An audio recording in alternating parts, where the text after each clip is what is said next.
Dear graduates, staff, dean, dignitaries, caregivers, parents, all involved in the EUC community, congratulations, class of 2021. You made it, and you made it in the strangest of times. I know you students often compare your bachelor years to a roller coaster, but yours was one where the carriage creakingly came to a halt halfway on top of the ride, and we all know what happens then. There can be these wonderful vistas, these clear horizons, but there can always also be this enormous anxiety in looking down and wondering when the carriage ever is going to move on. And whatever you saw and whatever we all saw in this standstill moment of COVID, one thing I think we saw far too much of is our computers, the world through pixels. I remember teaching a student in her girl's bedroom in the US, her baby sister cuddled up with a cuddle in the background, and another student sitting by the pool in South Africa discussing constitutional law from there. And this was all fun and interesting, but how much I would have wanted to have done your graduation in person, to have seen you, met you, felt your exhilaration, seen the pride on the faces of all those around you, your shoes, had a drink afterwards. Of course, that sadly is not possible, but what we can do is switch off this computer. I can grab my coat and I can just share what I'd like to share with you in person, on the road. So let's do that. So these commencement addresses are always about the big questions, transitioning from one phase to the other, what to take away, how to live.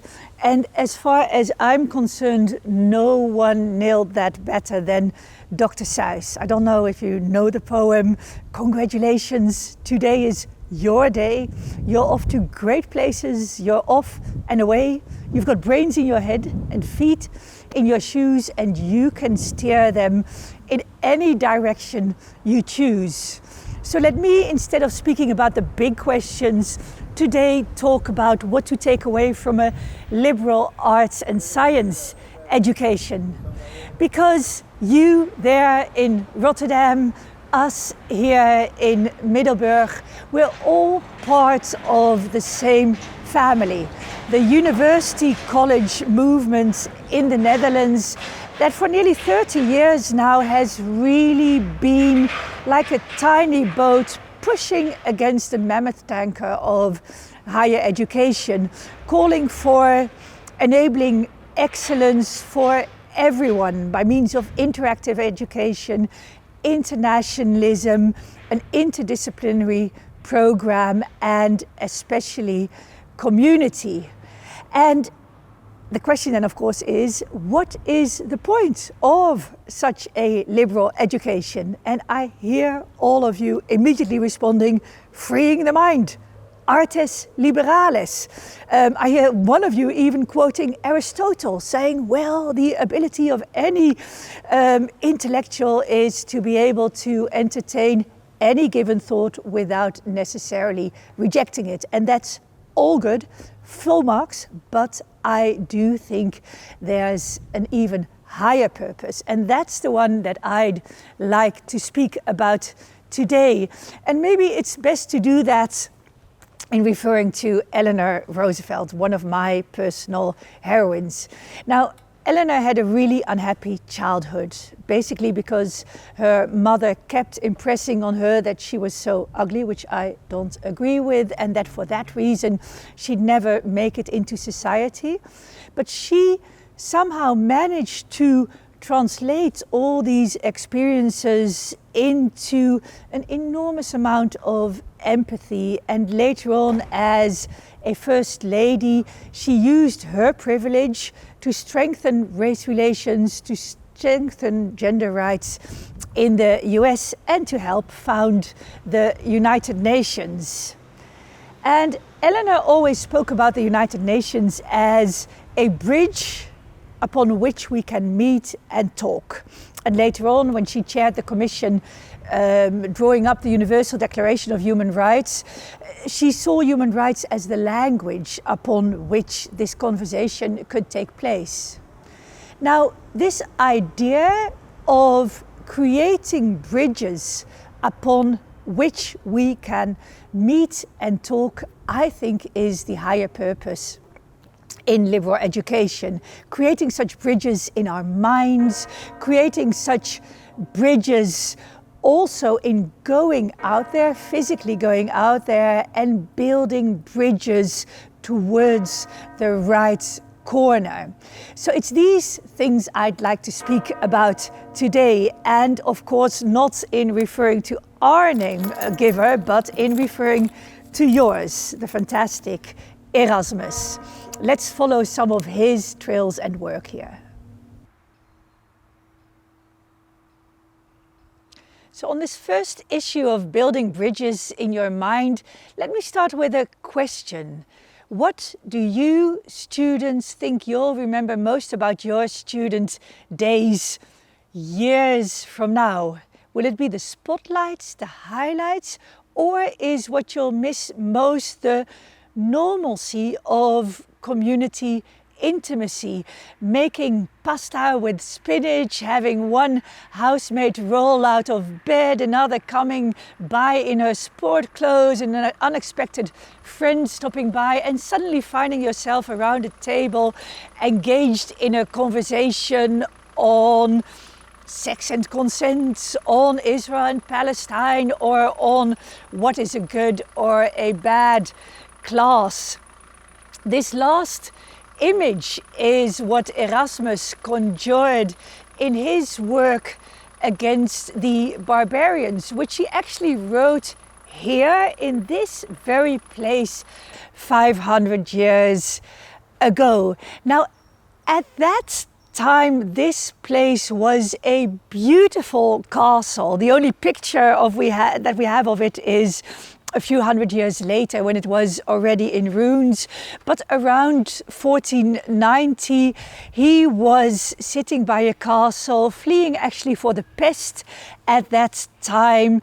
And against the barbarians is about a conversation with friends that happened to stop by on the lousy quality of education. Here's 4 friends grumbling about teachers regurgitating the same old stuff, not even understanding what they're talking about, not interested in education, and having a discussion on why this is. And one thing I personally find fascinating about the book is the amount of times that Erasmus rewrote it. So he wrote it when he was 19, around your age, and every time he was critiqued, he made new friends, the new friends reappeared in the book, the new ideas reappeared in the book. So for instance, in the initial version, it's really the teachers who are the culprits, and in the last version he wrote, it's actually the governors of the day and the lack of care and finances for education that are the reason for the bad quality of education. And I do see a small link with our own times there. But anyway, the point here is that Erasmus built bridges in his work. He incorporated critique. He stood to be corrected. And I think that kind of building bridges in your intellectual work is really a hallmark of any liberal arts graduate. But there's more. So let's turn to that.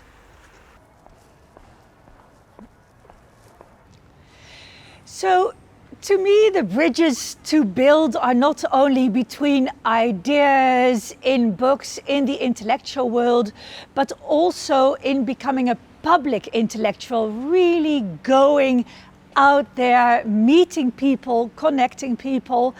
And I must say, this is where I've had a concern lately, because the moment we went offline again before summer, there were quite a few students who said to me, well, why don't we stay online? I can watch online, and who explained that they liked doing this in the safety and comfort of their homes.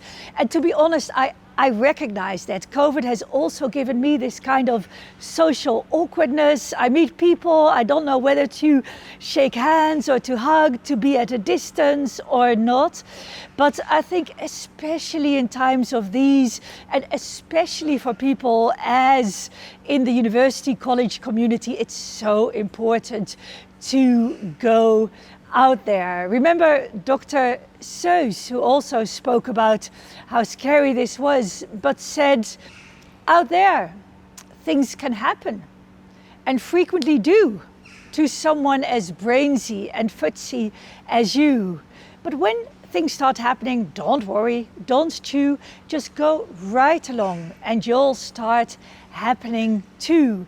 And so it is, as you now move on to new places, go out there and things will start happening and you will happen along. I must say, I would have never met my husband if I wouldn't have gone to a party that I didn't want to go to in the first place. I wouldn't have landed my first job if I would not have sent out a note that I very nearly didn't send out, and I'd have missed so many experiences, so many chance encounters if I wouldn't have gone out in new places. It reminds me of the sociologist Putnam, who speaks about bonding and bridging social capital. And bonding social capital is all about a community being together. It's inward looking, it's between people who are the same. And then there's bridging social capital, which is inclusive between communities, crosses over differences, and it's that type of capital he describes that also gets people ahead. So here too, in terms of freeing the mind but also building bridges, my recommendation would be to really go out, build bridges, as you have undoubtedly done in this wonderful environment where we are here. But there's a third kind of bridging to do with a liberal education. Remember Dr. Seuss, who spoke about the brains in your head and feet in your shoes, and you can steer themselves any direction you choose. And this is a choice to make in what direction you choose your feet. And here, of course, we live in unprecedented times. Calm as the Maas may seem, we live in a time of viruses, fires, and fears. Fears so deep that people cling to a plane to escape religious fundamentalism. Fears of our greed really destructing humanity on this planet. And this is the world into which you graduate. And I really wish it were not this way. But I suppose, as one wise man said, one cannot choose the times you live in. You can only choose what you do with them. And there's a Nigerian proverb that says, in times of crisis, wise men or wise women build bridges and foolish ones build dams. Here too, building bridges is so important. To me, one of the highlights of the past year was Amanda Gorman speaking at Biden's inaugural. This wonderful woman dressed in yellow, saying the bridges we made, the promise to glade, the hill we must climb if only we dare. And here, building the type of bridges that overcome fears, that address the challenges of our times, I think is the deeper purpose of a liberal education, and something that any liberal arts student is very well equipped to do. Well, somehow I have the feeling, brainsy, footsy class of 2021, that this is exactly what you're set out to do. Building bridges between ideas, building bridges between people, and also building the kind of bridges that help our planet and humankind further. And I wish you the very best of luck with that. Who knows, one day we might meet on a bridge like this and talk a bit about how it's been. Or who knows, I might just go out and see if I see any of you to discuss things. But before that, I wish you a wonderful celebration today and all the best of luck in whatever bridge you decide to build in your life. Hi, congratulations to all of you. Moments, and it's nice to actually see some of you instead of talking towards a number of people whom I've never met. So, and good luck with the next steps. So.